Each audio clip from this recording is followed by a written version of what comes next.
Resolving vectors. If we have a 3 meter displacement vector in this direction, followed by a 4 meter displacement vector in this direction, we can find the resultant using Pythagoras as a 5 meter displacement vector in this direction. We could find the angles involved using sine, cosine and tangent. Often we want to do the reverse process of finding the vectors in two perpendicular directions of this, say, 5 meter vector. To find the vector in the horizontal direction, I've put a baseline here. We'd be given this angle theta generally in the question, and we want to find the horizontal vector x. We know that cosine of theta will be adjacent over hypotenuse, which in this case is x over 5, and so x, rearranging the equation, is equal to 5 cos theta.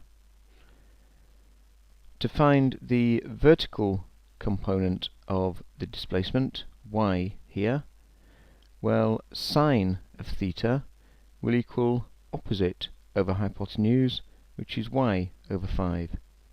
So rearranging, y equals 5 sine theta. The calculation works just the same if we draw the vertical vector in this position, starting from the same point as the horizontal vector. This is often more appropriate, particularly when we have several forces acting on a body. In a more general case, if we have a vector v, and we want to find the horizontal component going across an angle theta, like this. Well, the horizontal component will be v cos theta. The vertical component, v sine theta. Looking at another case, we have the same vector v here, but now we're given the angle to the vertical, which I've called alpha.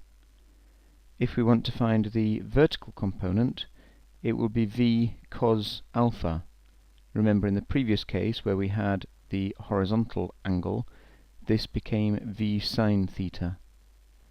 The horizontal component will be v sine alpha. In the previous case where we were given this angle, it was v cos alpha. So, if we're resolving a vector across the given angle, we multiply by the cosine of the angle. So here we're moving the vector across the angle alpha, and we get v cos alpha. And if we're resolving a vector away from the given angle, we multiply by the sine of the angle. Let's just look at a simple example. A football is kicked with a velocity of 23 meters per second at an angle of 32 degrees to the ground. Calculate the vertical and horizontal components of its velocity. Well, a diagram is essential for a problem like this, and try to draw it roughly to scale. It just helps you visualize the problem and also gives you a quick check of accuracy at the end. So, we have a vector of 23 meters per second at 32 degrees to the horizontal.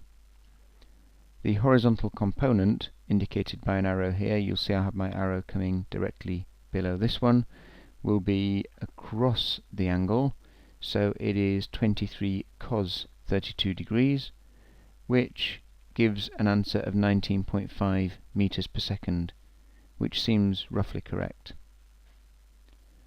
The vertical component here is going away from the angle, so that will be 23 sine 32 degrees, which gives an answer of 12.2 meters per second, which again seems roughly correct.